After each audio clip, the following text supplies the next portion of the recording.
आपके नीट के एग्जाम में सब कितना टाइम बचा रह गया है? सिर्फ 7 मंथ है। ठीक है, बहुत सारे बच्चे हैं जिनकी पढ़ाई अच्छे तरीके से चल रही है, फ्लो में है, प्रॉपर टेस्ट दे रहे हैं, रिवीजन कर रहे हैं, क्वेश्चन प्रैक्टिस कर रहे हैं, हर चीज उनका बरोबर चल रहा है। बट बहुत सारे बच्चे ऐसे हैं जो अभी तक स्टार्ट ही नहीं किए हैं। ठीक है, कुछ ऐसे हैं जिनको समझ में नहीं आ रहा है कहां से स्टार्ट किया जाए। तो उन बच्चों के लिए मेरा एक सिंपल सा क्वेश्चन है कि आप किस चीज का वेट कर रहे हो, कि कौन सी ऐसी चीज हो जाएगी आप तब स्टार्ट करोगे। जितना ज्यादा लेट करते जाओगे उतना आपको डिप्रेशन आएगा। ठीक है, ये जो भी आजकल के चोचले हैं ना कि डिप्रेशन आ रहा है, एंजाइटी हो रही है, स्ट्रेस आ रहा है, ये सारा सिर्फ काम ना करने की वजह से हो रहा है। सिर्फ काम नहीं कर रहे हो इसलिए आपको लगता है कि आपको डिप्रेशन हो रहा है। ठीक है, काम करना स्टार्ट कर दो, ना डिप्रेशन आएगा, ना स्ट्रेस आएगा, ना एंजाइटी, कुछ नहीं होने वाला है आपको। ठीक है, तब अगर प्रॉब्लम आएगी आप सोचोगे डिप्रेशन में जाएंगे, स्ट्रेस लेंगे तो सिर्फ टाइम वेस्ट होगा। तो सॉल्यूशन पे ध्यान दो। आपके एग्जाम में बहुत ज्यादा टाइम नहीं बचा रह गया कि आप उसको वेस्ट करो। सिर्फ आपके एग्जाम में 7 मंथ बचा रह गया। इस 7 महीने में अगर आपने अभी तक स्टार्ट नहीं किया है, इस 7 महीने में आपको फिजिक्स भी करनी है, ठीक है, आपको केमिस्ट्री भी करनी है, आपको बायोलॉजी भी करनी है। कब करोगे? देखो, ऐसा चीज है ना, कॉम्पिटिटिव एग्जाम एक ऐसी रेस है ना जहां पे आपका एक एक दिन वेस्ट नहीं होता, यहाँ पे एक एक महीना वेस्ट होता है। अभी मैंने अपने लास्ट वीडियो में भी बोला था, यहाँ पे एक एक दिन नहीं वेस्ट होगा। आज आपको रियलाइज हो रहा है कि अरे आज सितंबर चल रहा है, इतना टाइम वेस्ट हो गया। आपको क्या लगता है कि जब आपको नेक्स्ट टाइम रिकॉल होगा कि अरे मैं तो नीट की तैयारी कर रहा हूं, क्या कल कितना रहेगा? 23 सितंबर रहेगा? नहीं, कल अक्टूबर चल रहा होगा। तो जो यहाँ पे टाइम वेस्ट हो रहा है ना एस्पिरेंट्स के साथ, उनके साथ एक एक दिन नहीं जाता, उनके साथ महीने बीतते हैं। आप एक एक महीने में जागते हो। मत टाइम वेस्ट करो, बिल्कुल भी टाइम मत वेस्ट करो। फिजिक्स करना है, केमिस्ट्री करना है, बायोलॉजी करना है, और इस 7 महीने के अंदर करना है, रिवीजन देना है, क्वेश्चन प्रैक्टिस करना है, टेस्ट पेपर सॉल्व करना है, सिलेबस कंप्लीट करना है। हर एक चीज आपको अब बस इसी 7 महीने के अंदर करना है। और इसके साथ साथ सिर्फ करना ही नहीं है, आपको रिजल्ट भी लेकर के आना है। रिजल्ट भी लेकर के आना है तो पढ़ो। ठीक है, रिजल्ट भी लेकर के आना है तो टाइम वेस्ट मत करो।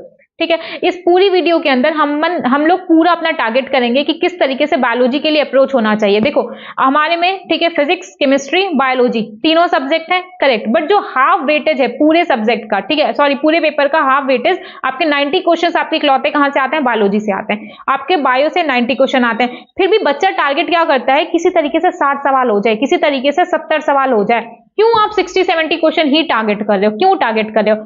60-70 क्वेश्चन करोगे तब भी आपको पढ़ना पड़ेगा, 90 क्वेश्चन टारगेट करोगे तब भी पढ़ना पड़ेगा।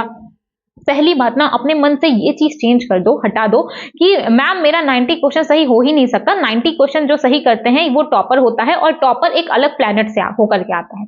ठीक है, अपना माइंडसेट चेंज करो। बायो बहुत इजी है मार्क्स लाने के लिए, बहुत आसान है। सिर्फ आपको समझ नहीं आ रहा है कैसे पढ़ना है, सिर्फ आपको नहीं पता है कि किस तरीके से पढ़ना है। ठीक है, तो इस पूरे वीडियो में हम लोग एक एक चीज कवर करेंगे। उसके बाद भी अगर आपका कोई भी डाउट रह जा रहा है कि मैम नहीं समझ में आ रहा है, या फिर आपको फिजिक्स का चाहिए, केमिस्ट्री का चाहिए, या फिर आपको कोई भी प्रॉब्लम है पढ़ाई के रिगार्डिंग, देन आप कमेंट में जाके मुझे बता सकते हो कि मैम मुझे समझ नहीं आ रहा है केमिस्ट्री को किस तरीके से करें, फिजिक्स के लिए क्या अप्रोच होना चाहिए, रिवाइज किस तरीके से करें। कोई भी आपको XYZ डाउट आ रहा है, आप मुझे कमेंट में जाके मैसेज कर सकते हो। ठीक है, तो देखो बायोलॉजी है अपना, कैसा है? इजी है। ठीक है, सबको समझ आता है, इजी है। लेकिन बच्चा क्या करता है ना, जो अच्छे अच्छे पढ़ने वाले बच्चे भी है ना बेटा, उनके 60-70 क्वेश्चन सही हो जाते हैं, बट 70-90 जाने में हालत खराब है। उनको क्या लगता है 60 सवाल सही हो गया, 70 सवाल सही हो गया, अपन का सिलेक्शन हो जाएगा। नहीं होने वाला है ऐसे सिलेक्शन। ठीक है ना, ऐसे सिलेक्शन ना होता है ना ऐसे सिलेक्शन होने वाला है। तो बेहतर क्या है, पढ़ाई करिए। अपना टारगेट क्या रखो कि 90 क्वेश्चन आता है तो 90 में से 90 सही करके आएंगे। क्योंकि देखो फिजिक्स केमिस्ट्री का क्या लेवल बनने वाला है पेपर का, इस बार का आपने देख लिया है। नहीं आइडिया लगाया जा सकता है कि पेपर इजी आएगा, पेपर टफ आएगा। अभी कुछ दिन पहले एनटीए ने भी अपना वापस से नोटिस रिलीज किया है कि उनके क्वेश्चन कॉन्सेप्ट बेस्ड रहेंगे।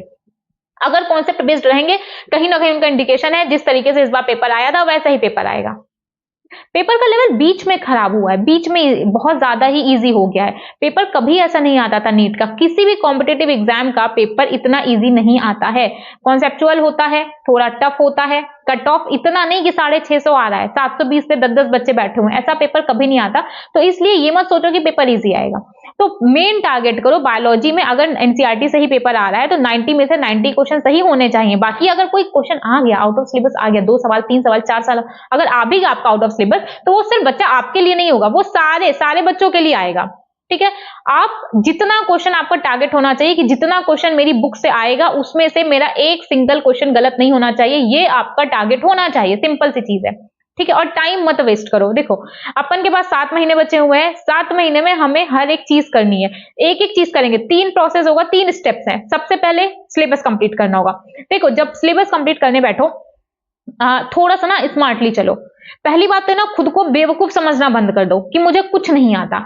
अभी जो भी मेरा वीडियो देख रहे हो ना, आप एवरेज हो, आप बिलो एवरेज हो, आपको कुछ नहीं आता, आपने कभी बायो पढ़ी नहीं है जीवन में, आप अपने बारे में जितना भी नेगेटिव सोचते हो ना, वो सब अभी के लिए बहुत ज्यादा टाइम तक नहीं हटाना। मेरे कहने पे 1 हफ्ते हटा दो। 1 हफ्ते आप ये सोचो कि आप बहुत स्मार्ट हो, आप मेहनत करोगे, आप हासिल कर लोगे। एक बात समझना कि टॉपर जो होता है ना, वो डे 1 से टॉपर नहीं रहता है। आज जब वो क्लास 11th में था, ठीक है, वो उस दिन नीट का टॉपर नहीं था। वो नीट का टॉपर कैसे बना? वो 11th 12th या फिर जब भी उसका ड्रॉप ईयर लगा, सब में उसने बहुत मेहनत करी है, उसने घिसा है, तब जाके वो टॉपर बना। तो ये बात समझो, आपको रगड़ना पड़ेगा। आज आपको लग रहा है आपको कुछ नहीं आता, करेक्ट, मैंने भी मान लिया कि आपको कुछ नहीं आता, अरे आपको कुछ आता ही नहीं है, बट आज आपको कुछ नहीं आ रहा है, ठीक है। आज 22 सितंबर है, ठीक है, आज आपको कुछ नहीं आ रहा है। 10 दिन पढ़ो, 1 अक्टूबर तक, ठीक है, 10-12 दिन जितना है 1 अक्टूबर तक पढ़ो, ज्यादा दिन मत पढ़ो। इस 1 अक्टूबर में भी अगर अपना 100% देने के बाद भी आपको रिजल्ट 0 मिल रहा है ना, पढ़ाई लिखाई छोड़ दो उस दिन हम आपको कुछ नहीं कहेंगे। बट ये इस 10-12 दिन भी अगर आप खुद को नहीं दे पा रहे हो तो जिंदगी जीने का कोई फायदा नहीं है, ठीक है। मेहनत करो, कोई और ऑल्टरनेटिव नहीं होता है, आपकी लाइफ है, आप उसके हीरो हो। आपको आप पे डिपेंड करेगा कि आपको क्या करना है, आपको मजदूरी करनी है या फिर आपको बहुत अच्छी लाइफ जीनी है। तो देखो सिलेबस कंप्लीट करना है, सबसे पहले खुद को बेवकूफ समझना छोड़ दो। ये सोचो कि हाँ सिलेबस आपके लेवल के बच्चे ही उसको पढ़ रहे हैं, आपके लेवल के बच्चे पेपर दे रहे हैं, आपके लेवल के बच्चे ही एग्जाम क्रैक कर रहे हैं, आप भी कर सकते हो, ठीक है। मेरे या किसी और के मोटिवेशन देने की कोई जरूरत नहीं है कि आप क्या कर सकते हो क्या नहीं कर सकते हो। आपको पहचानना पड़ेगा कि आप सब कुछ कर सकते हो। और ये कोई मैं फेक मोटिवेशन जैसा कुछ नहीं चल रहा है यहाँ पे, मुझे कोई पैसा नहीं मिल रहा है ये बोलने का, समझो इस बात को। कोई भी चीज है वो अगर आप चाहोगे कर लोगे। आप देखो सबसे इंपॉर्टेंट क्या होता है ना, माइंडसेट का सबसे ज्यादा इंपॉर्टेंट रोल है माइंडसेट का, ठीक है। अभी हम आपको एक एग्जांपल देते हैं, ठीक है। अभी कुछ ग्रीन टी, ठीक है, थोड़ा सा साइड की बात है, ग्रीन टी कुछ दिन पहले लगभग 2-3 बार हम ग्रीन टी लेकर के आई मैं, ठीक है। जब भी मैं पूरा बॉक्स लेकर के आती, एक्सपायर हो जाता फेंक देते, बहुत शौक में लेकर के आते, एक्सपायर हो जाता फेंक देते। बहुत छोटा सा एग्जाम्पल है, ठीक है। मुझे नहीं अच्छा लगता था। अगर आप में से जो भी पीता होगा या फिर जो पिया होगा उसे पता होगा उसका टेस्ट बहुत ही गंदा रहता है, वो भी लिप्टन ग्रीन टी वाहियात है उसका टेस्ट, ठीक है। लेकर के आई, मैं पीती थी, एक बार पिया, शौक में फेंक दिया, 3-4 डिब्बे मैंने फेंक दिए एज इट इज, ठीक है। बट इस बार हम लेकर के आए, अप्रॉक्स 2 महीना हो गया मुझे लेकर के लाए, एक दिन पिए, बहुत बेकार सा टेस्ट लगा, फिर मैंने वैसे रख दिया। अभी पिछले 4-5 दिन से मैंने इस बात को समझा कि ग्रीन टी है, ठीक है, टेस्ट कैसा है, टेस्ट ग्रीन टी का बहुत ही बेकार है, बहुत बेकार है। मुझे एक चीज समझ में आई कि जो ग्रीन टी थी ना, उसको हम टी का, चाय को अल्टरनेटिव समझ रहे थे। मेरे दिमाग में क्या है कि हाँ ठीक है, चाय का अल्टरनेटिव है ग्रीन टी, तो अपन चाय पीते हैं, वो तो अच्छी लगती है, वो मीठी लगती है, तो उसका अल्टरनेटिव ग्रीन टी वो कड़वी लग रही है, इसलिए हम उसको पी नहीं पा रहे थे। उसके बाद मैंने क्या सोचा, ये ग्रीन टी टी नहीं है, ये काढ़ा है। काढ़ा कैसा होता है? काढ़ा टेस्ट में बहुत ही बेकार होता है, कड़वा होता है, आपके मुंह का टेस्ट खराब कर देता है। आप यकीन मानो लास्ट 5 to 6 डेज से मैंने एक भी दिन स्किप नहीं किया है, एक भी दिन मैंने स्किप नहीं किया है। और उसके पहले कोई आपको झूठी बात नहीं बता रहे, मैं आपको कोई झूठी बात नहीं बता रहे। मैंने 3-4 बॉक्सेस फेंके हैं, एक बार यूज किया, एक पैकेट यूज किया, बाकी हम सारा फेंक देते थे, सारा एक्सपायर हो जाता था, फेंक देते थे। बट सिर्फ मेरा माइंडसेट चेंज हुआ, मैंने क्या समझा कि वो काढ़ा है, मेरे लिए फायदेमंद है, मुझे पीना चाहिए। अब हम पी रहे हैं, पिछले 5 से 6 दिन से हम कंटिन्यूसली उसको पी रहे हैं। टेस्ट खराब है, क्यों? क्योंकि काढ़ा है तो टेस्ट खराब ही होगा। तो इस चीज को एक्सेप्ट करो, नहीं आ रहा इट्स ओके, पढ़ोगे, मेहनत करोगे, थोड़ा तकलीफ होगी, जगह उठा नहीं जाएगा, नींद आएगी, मेहनत करोगे, हर चीज होगी। माइंडसेट चेंज करो, एक्सेप्ट करो कि आपके लिए बना हुआ है, आप कर सकते हो, ठीक है। देखो सिलेबस सबसे पहले इंपॉर्टेंट है, सिलेबस कंप्लीट होना चाहिए अगर आप 90 के 90 क्वेश्चन करना चाहते हो। और थोड़ा स्मार्टली चलो, ये नहीं कि आपको बायोलॉजी का क्लासिफिकेशन चल रहा है तो लगा रहे हो 8, 9, 10 लेक्चर, ऐसा मत करो, बिल्कुल भी ऐसा मत करो। खुद को गधा समझना बंद करो, आप गधे नहीं हो। 10th दे दिया पास हो गए, 12th दे दिया पास हो गए, गधे नहीं हो आप, तो गधा समझना बंद करो, डिटेल्ड वन शॉट लगाओ, और कुछ जो बड़े चैप्टर्स हैं, जो लेंथी चैप्टर्स हैं, उसका फुल लेक्चर लो, ठीक है। उसमें 10 लेक्चर है, 12 लेक्चर है, उसको लो, उसमें कोई इशू नहीं है, क्योंकि बहुत ज्यादा क्वेश्चंस भी आएंगे और थोड़ा ट्रिकी भी क्वेश्चंस आ सकते हैं। तो जो भी कॉम्प्लिकेटेड चैप्टर्स है उसको टाइम दो, जैसे जेनेटिक्स हो गया, मॉलिक्यूलर हो गया, फोटोसिंथेसिस। और ये मेरे पे मत जाओ, बहुत बच्चे हैं जिनको जेनेटिक्स ही लगता है, बहुत बच्चे जिनको जेनेटिक्स टफ लगता है। ये आप पे डिपेंड करेगा कि आपको फुल कौन कौन से चैप्टर्स है जिसका फुल देखना है। डिटेल्ड वन शॉट मींस कोई भी चैप्टर है, जैसे मान लो आपने बायोलॉजिकल क्लासिफिकेशन उठा लिया, बायोलॉजिकल क्लासिफिकेशन अगर कोई सन है जो 4-5 घंटे में कंप्लीट कर दे रहे हैं तो उनसे देख लो। प्लांट किंगडम है 3-4 घंटे में कंप्लीट हो जा रहे हैं, उनसे देख लो। एनाटॉमी है 3-4 घंटे में कंप्लीट हो जा रहे हैं, उनसे देख लो। इससे ज्यादा टाइम देने वाले चैप्टर्स नहीं है वो, ठीक है। और जेनेटिक्स है, उसमें अगर आपका 10 घंटा, 12 घंटा, 13 घंटा, 15 घंटा लग रहा है तो लगाओ, जेनेटिक्स में लगेगा। मॉलिक्यूलर में लग रहा है 15 घंटा, सॉरी, तो 15 घंटे लगाओ, वहां पे लगेगा। तो जिस चैप्टर को जितना इंपॉर्टेंस देना है उस चैप्टर को उतना इंपॉर्टेंस दो, और ये कोई नहीं बताएगा, ये आपको खुद से करना पड़ेगा, ठीक है। और एनसीईआरटी रीड करो। एनसीईआरटी को 3 to 4 पार्ट्स में मैंने क्यों बोला, जैसे मान लो आपका एक चैप्टर है, जैसे देख लो ये सेल है, ठीक है। ओहो, जैसे मान लो अपन के पास ये चैप्टर है, ठीक है, ये अपन के पास सेल चैप्टर है, कितना बड़ा चैप्टर है, इसको पार्ट वाइज डिवाइड करो। देखो, अगर आपको एनसीईआरटी बिल्कुल ही रीड नहीं करने आती तो पहली बात, अभी मैंने अपना एनसीईआरटी का सीरीज स्टार्ट किया हुआ है, उसमें फर्स्ट सेकंड यूनिट हो चुकी है, थर्ड यूनिट में सेल हो रहा है। सिर्फ एनसीईआरटी पढ़ाते हैं, सिर्फ एनसीईआरटी पढ़ाते हैं, हर एक लाइन समझाते हैं, और आई होप मेरा पूरा ट्राई है कि आपको समझ में भी आएगा। तो अगर आपको नहीं समझ में आता तो एक बार जाके वहां से चेक करो, आपको वहां पे भी ना समझ में आए तो आप किसी और टीचर का जाके देख लो। कोई जोर जबरदस्ती नहीं कि मेरा ही देखो, मेरा ही देखो, क्यों भाई मेरा देखोगे, नहीं समझ में आ रहा, कोई जोर नहीं देखने की, बट एक बार जाके देख लो, ठीक है, हो सकता है समझ में आ जाए। बाकी आपको कैसे पढ़ना है, चैप्टर को डिवाइड करो 3 to 4 पार्ट्स में। जैसे सेल है तो एक में आप यहां तक पढ़ लो, 2-3 पन्ने एक बार में पढ़ो, फिर 3-4 पेजेस पढ़ो, फिर 3-4 पेजेस पढ़ो। एक साथ अगर आप सोचोगे ना कि सेल है तो एक साथ पूरा सेल का चैप्टर निपटा दे, अगर आप नए हो, अभी आपने पढ़ना स्टार्ट किया, तो ये सब पॉसिबल नहीं होगा। तो कोई भी चैप्टर है ना, उसको 3 से 4 पार्ट में डिवाइड करो कि ठीक है, पहले मैं 3 पेजेस पढ़ूंगा, फिर मैं बाकी के 3 पढ़ूंगा, फिर मैं बाकी के 3 पढ़ूंगा। ये अप्रोच रखो अपना सिलेबस कंप्लीशन के टाइम पे। एनसीईआरटी ऐसे ही पढ़नी है, एनसीईआरटी ऐसे ही समझ में आएगी, ठीक है। अब एनसीईआरटी रीड कैसे करनी है मैं आपको बता दूं। जैसे कि जब हम क्लास लगाते हैं ना, तो हम ऐसे ही करते हैं। जैसे मान लो मैंने लगाया क्लास, ठीक है, तो क्लास मान लो मैंने लगाया, मैंने सेल से स्टार्ट किया, ठीक है, मैंने ये पैराग्राफ, ऐसा ही हम पढ़ाते हैं, जैसा बताना है ना वैसा ही पढ़ाया जाता है। मैंने ये पूरा पैराग्राफ बताया, तो इस पैराग्राफ की मैंने हर एक लाइन अंडरलाइन की, हर एक लाइन बताते हुए चले क्या क्या हुआ। अब ये पैराग्राफ पूरा एक बार रिवाइज कराएंगे कि हाँ इसमें ये चीजें हैं, फिर उसके बाद ये पैराग्राफ पढ़ेंगे, फिर इसमें भी अंडरलाइन किया, रिवाइज किया, उसके बाद वापस से इस पैराग्राफ को रिवाइज करेंगे, वापस से इसको रिवाइज करेंगे, तो 2-3 बार आपका मेरे साथ रिवाइज हो जाएगा। तो सेम अप्रोच, आपको मेरी क्लास लगाने की जरूरत नहीं है, अगर आपको नहीं करना मत करो, बट सेम अप्रोच आपको रखना है। एक पैराग्राफ पढ़ा बहुत अच्छे तरीके से, उसको रिवाइज किया, दूसरा पैराग्राफ पढ़ा, उसको जब रिवाइज करने गए तो अब आपको क्या करना है कि इसके साथ साथ अब आपको इसको भी रिवाइज करना है। अब आपको दोनों को रिवाइज करते करते साथ में लेकर के चलना है। समझ में आ गया कि आपकी क्या अप्रोच होनी चाहिए, ठीक है। ये बात रही इतनी। इसके बाद आपका सिलेबस, मान लो यहाँ पे सिलेबस आपका कंप्लीट हो गया, आपने एनसीईआरटी कर लिया 3 से 4 बार। अभी भी अगर आपको कोई भी डाउट आ रहा है, आपको अभी भी नहीं समझ में आया किस तरीके से एनसीईआरटी करना है, तो आप मुझे मैसेज करना, आप करना, आपको वहां पे हम बताएंगे कि किस तरीके से आपको अप्रोच रखना है अपना, ठीक है। अब इसके बाद आपको क्या करना है, इसके बाद बात आएगी पीवाईक्यू और क्वेश्चन प्रैक्टिस की। क्या आएगी, पीवाईक्यू और क्वेश्चन प्रैक्टिस की। उसमें आपको क्या करना है, क्वेश्चन प्रैक्टिस के लिए आपको हर एक चैप्टर से 100 से 200 क्वेश्चन करना पड़ेगा।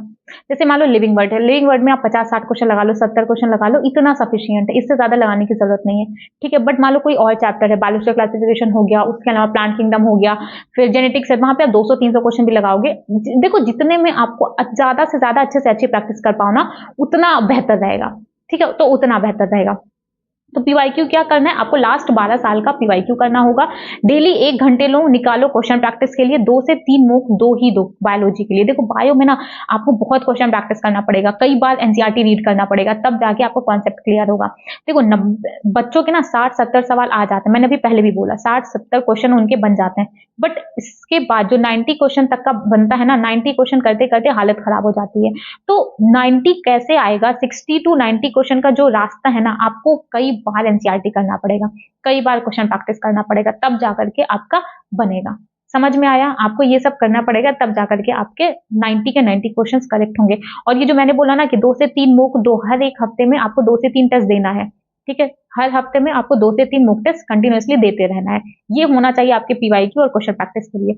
रिवीजन के लिए आपको बायो का डेली रिवीजन करना है, ये नहीं कि आज किया कल नहीं किया। आपको बायो के लिए देखो, बायो का 3 घंटा सेट कर दो, दुनिया इधर की उधर हो जाए, बायो आपको 3 घंटे करना है। बायो है जो आपको 360 में, हम ये नहीं कह रहे कि आप फिजिक्स केमिस्ट्री एकदम ही छोड़ दो, मैंने ये एक भी बार नहीं कहा, लेकिन आपका जब 360 में 360 आ रहा है, 360 में 360 आपका कौन ला सकता है? बायो ला सकता है। ज्यादातर आपका जब 50% वेटेज आपका बायो का है, तो बायो बहुत अच्छे तरीके से करना कि एटलीस्ट बायो से क्वेश्चन गलत ना हो। इस बात का ध्यान रखना कि बायो से क्वेश्चन गलत बिल्कुल भी नहीं होने चाहिए। तो रिवीजन के लिए आपको क्या करना है कि डेली आपको क्वेश्चन प्रैक्टिस करना है, या फिर आप एनसीईआरटी रीड करो, डेली क्वेश्चन प्रैक्टिस करो, एनसीईआरटी रीड करो, डेली क्वेश्चन प्रैक्टिस करो, एनसीईआरटी रीड करो। एनसीईआरटी रीड करना बहुत इंपॉर्टेंट है। देखो, आप कोई भी कोचिंग का नोट्स फॉलो कर रहे हो ना, नोट्स फॉलो कर रहे हो, कोई प्रॉब्लम नहीं है, ठीक है। आपने लेक्चर लगाया, उसके बाद आपने नोट्स पढ़ लिया, बहुत अच्छी बात है। बट क्वेश्चन आपके नोट से नहीं आएगा, क्वेश्चन किसी के मॉड्यूल से नहीं आएगा। देखो, मॉड्यूल की जो लैंग्वेज होती है, जो नोट्स की लैंग्वेज होती है ना, वो बहुत इजी लैंग्वेज होती है, हमें समझ में आती है, तभी वो नोट्स में टीचर हमें हर चीज को ना बहुत इजी करके बताते हैं, ठीक है। वो भी सोचते हैं कि हमें हर चीज समझ में आ जाए, वो हर चीज को इजी करके बता दिए, करेक्ट। बट एनसीईआरटी में जो लाइंस लिखी गई है ना, वो थोड़ा सा ट्रिकी होती है, वो थोड़ा सा समझ नहीं आती बच्चा लोग को। तो आपको क्या करना है, आपको एनसीईआरटी की लाइंस को कई बार पढ़ना है, आपको एनसीईआरटी की लाइन बार बार पढ़ना पड़ेगा। एक एक चैप्टर, देखो जैसे मैंने आपको बताया ना कि आपको एनसीईआरटी कैसे करनी है।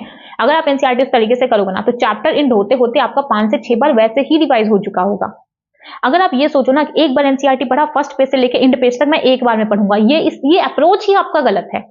एक पैराग्राफ पढ़ा, दूसरा पढ़ा, दोनों को एक बार रिवाइज किया, तीसरा पैराग्राफ पढ़ा, कोई टाइम नहीं लगता है। और अगर टाइम लग रहा है ना, तो आपका चैप्टर रिवाइज होता जा रहा है। जब आपका चैप्टर फिनिश होगा, चैप्टर की 70-80% चीजें आपके दिमाग में होंगी, तो आपको रिजल्ट भी तो देना है ना, आपको रिजल्ट भी तो देना है ना। अच्छा, तो ये चीज रखो। और रिवीजन कैसे करना है, बोलो बोलो बोलो। देखो, एक बहुत बच्चों का कॉन्सेप्ट होता है, वो लिख लिख के याद करते हैं, बट एक अभी मुझे फील हुआ है पर्सनली कि बार बार बोलने वाली चीजें ना ज्यादा अच्छे से याद होती हैं। जैसे मैंने आपको क्या बोला, जैसे मैंने आपको बोला कि सेल है, ठीक है, ये है, इसके इतने पैराग्राफ में क्या लिखा गया, इस पैराग्राफ में बस इतना सा लिखा गया है कि जितने भी लिविंग ऑर्गेनिज्म होते हैं सारे सेल से मिलकर बने होते हैं। ऐसी कौन सी चीज है, स्टार्ट यहां से हुआ है कि हम लोग अपने आसपास लिविंग और नॉन लिविंग दोनों चीजें देखते हैं। ऐसी कौन सी चीजें जो लिविंग में तो प्रेजेंट होती हैं बट नॉन लिविंग में एब्सेंट होती हैं। फिर यहाँ पे ये चीज बताई गई कि जो लिविंग ऑर्गेनिज्म है उसमें सेल प्रेजेंट होता है और नॉन लिविंग में आपका सेल एब्सेंट होता है, ये इसमें बताया गया। फिर उसके बाद यहाँ पे ये बताया गया कि जो ऑर्गेनिज्म होते हैं, कुछ ऑर्गेनिज्म सिंगल सेल से मिलकर बने होते हैं जिसे यूनिसेलुलर बोला जाता है, कुछ उससे ज्यादा से मिलकर बने होते हैं तो उसको मल्टीसेलुलर ऑर्गेनिज्म बोला जाता है। ये बात थी इस पैराग्राफ की। फिर यहाँ पे इन्होंने यूनिसेलुलर ऑर्गेनिज्म के बारे में बताया, तो इसको पढ़ लो, इसको पढ़ लो। इसके बाद आपको क्या करना है, अब आप सोचो कि पहले पैराग्राफ में क्या लिखा गया था। पहले पैराग्राफ में लिखा गया कि अच्छा ठीक है, कुछ लिविंग है कुछ नॉन लिविंग है। कैसे पता चला ये लिविंग है, कैसे पता चला या नॉन लिविंग है? तो आपके दिमाग में होना चाहिए अच्छा लिविंग था, उसमें वो सेल से मिलकर बना था, जो सेल था वो बेसिक यूनिट था, इतने समझ में आ गया। फिर हम लोगों ने क्या देखा कि कुछ होंगे जो सिंगल सेल से मिलकर बनेंगे जिसको यूनिसेलुलर बोलेंगे, कुछ होंगे जो एक से ज्यादा सेल से मिलकर बने होंगे जिसको हम लोग मल्टीसेलुलर बोलते हैं। फिर यहाँ पे ये लिखा गया कि यूनिसेलुलर ऑर्गेनिज्म होते हैं, उसके दो कैरेक्टर्स है, क्या इंडिपेंडेंटली एग्जिस्ट करेगा और प्लस अपने फंक्शन परफॉर्म करते हैं। तो रिकॉल करो। देखो, मेरे जैसा आपको एक बार में नहीं याद होगा, ठीक है, क्यों मैंने पढ़ा है, अभी मेरा क्लास में भी सेल ही चल रहा है, इसलिए मैं भी मेरे दिमाग में होगा। बट आप भी जब एक दो बार पढ़ लोगे ना, आपको भी याद रहने लगेगी चीजें, ठीक है। जैसे मान लो आप ईआर पढ़ते हो, ठीक है, ईआर आपने एक बार यहाँ से देख के पढ़ लिया, ईआर आ जाओ भैया, आपने ईआर यहाँ से देख के पढ़ लिया, ईआर में इतनी चीज है, ईआर में इतनी चीज है। अब आपको खुद में मेमोराइज करो कि अच्छा ईआर में आप लोगों ने क्या पढ़ा, ईआर कैसा है, रेटिकुलर स्ट्रक्चर होता है, कहाँ प्रेजेंट है, साइटोप्लाज्म में प्रेजेंट है। अगर उसकी दो तरह की सरफेस होगी, बाहर अगर राइबोसोम प्रेजेंट है तो रफ सरफेस होगा, आरईआर बोलेंगे। आरईआर क्या करता है, प्रोटीन सिंथेसिस कराता है। अगर राइबोसोम एब्सेंट है तो स्मूथ सरफेस हो जाएगी, स्मूथ एंडोप्लाज्मिक रेटिकुलम कहते हैं, क्या करेगा, लिपिड सिंथेसिस करेगा। ये सब आपको होना चाहिए। जैसे मैंने बोला ना खटाखट, ये सब खटाखट आपको बोलना पड़ेगा और ये सब होता है, ठीक है। जैसे आपके टीचर्स को याद रहती है ना चीजें, वैसे आपको भी याद रहेंगी। आपको सिंपली क्या करना है, पहले सिलेबस कंप्लीट करो, सिलेबस कंप्लीट हो जाए उसके बाद आपको क्या करना है, एनसीईआरटी रीड करो। मैंने आपको 50 बार बोला है, कोई दिक्कत आ रही है आप मुझे कमेंट में देखो। अगर फायदा मिल रहा है ना कहीं से एक बात हमेशा ध्यान रखना, अभी आप लेने वाले जोन में चल रहे हो। आप जिस भी टीचर की जितनी हेल्प ले सकते हो ना, जिस भी टीचर की, जिस भी स्टूडेंट की, बिना किसी को डिस्टर्ब किए, बात ध्यान रखना, बिना किसी को डिस्टर्ब किए आप जितनी हेल्प ले सकते हो आप उतनी हेल्प लो। अभी यहाँ पे हम बैठे हुए हैं, आपके एजुकेटर्स हैं, आप जिनसे भी पढ़ रहे हो, हर कोई सिर्फ और सिर्फ आपके लिए बैठा है। आप हो जो टीचर्स बनाते हो, आप हो जो टीचर्स, एक कहते नहीं है कि फैंस हैं जो सेलिब्रिटीज को बनाते हैं, तो बेटा आप लोग हो जो टीचर्स बनाते हो। आपकी वजह से जो आज ऑनलाइन प्लेटफॉर्म इतना ज्यादा बड़ा है, कुछ टीचर्स है जो बहुत ज्यादा पॉपुलर हो रहे हैं। क्यों पॉपुलर हो रहे हैं? क्योंकि आपने उन्हें पॉपुलर किया है। ठीक है, तो अपनी स्ट्रेंथ को पहचानो। आज वो पॉपुलर है क्योंकि आपने उन्हें पॉपुलर किया है। तो आपका है, अगर आप कहीं पे भी फंस रहे हो तो ये हमारा फर्ज होगा कि हाँ ठीक है, आपको कोई भी डाउट है उसे हम लोग क्लियर करें। तो आपको कोई भी डाउट आता है, अकेले परेशान नहीं होने की जरूरत है, अकेले बैठ के रोने की जरूरत नहीं है। ये सब सोचने का टाइम नहीं होना चाहिए आपके पास, अरे यार मेरे साथ क्यों हो रहा है, भगवान मेरे साथ क्यों कर रहे हैं, मुझे तो कुछ आता ही नहीं है, मेरी तो जिंदगी बर्बाद हो गई है, मम्मी पापा मुझे फालतू में प्रेशराइज कर रहे हैं। ये सब नहीं आना चाहिए आपके दिमाग में। ठीक है, ये सब अपने दिमाग में मत लेकर के आओ। कोई भी XYZ डाउट है आप कमेंट में बोल दो। कमेंट में नहीं बोल सकते तो मेरा टेलीग्राम चैनल है, उसका लिंक आपको डिस्क्रिप्शन में मिल जाएगा, वहां पे बोल दो। मेरे से भी नहीं बोल सकते तो टेलीग्राम चैनल पे जब आप क्लिक करोगे, चैट ग्रुप में, एक चैट ग्रुप है कुछ बच्चों का, पर्टिकुलर कुछ बच्चे हैं, स्टूडेंट्स 50-60 बच्चे हैं, उनका ग्रुप है, आप उनसे जाके डिस्कस कर लो। सारे पढ़ने वाले बच्चे हैं, और पढ़ने वाले हैं नहीं है मुझे नहीं पता, लेकिन मैंने आज तक उस ग्रुप में किसी को बकवास करते हुए नहीं देखा है। तो अगर आपको, और हाँ, किसी को कोई हेल्प चाहिए होती है तो बच्चे आगे बढ़ के हेल्प करते हैं, जो कि मुझे पर्सनली बहुत अच्छा लगता है, क्योंकि आप लोगों एक दूसरे की हेल्प हमेशा करनी चाहिए। तो अपना अप्रोच ये रखो, कोई भी डाउट आता है, किसी सब्जेक्ट से डाउट आ रहा है, बाकी और कोई डाउट आ रहा है, तो प्लीज कमेंट में जाके आप मुझे बता सकते हो। अच्छे तरीके से पढ़ाई करते रहो, डाइवर्ट होने की जरूरत नहीं है, 7 महीने का टाइम है आपके पास, कर लोगे, चाहोगे तो कर लोगे। Okay, all the best, thank you.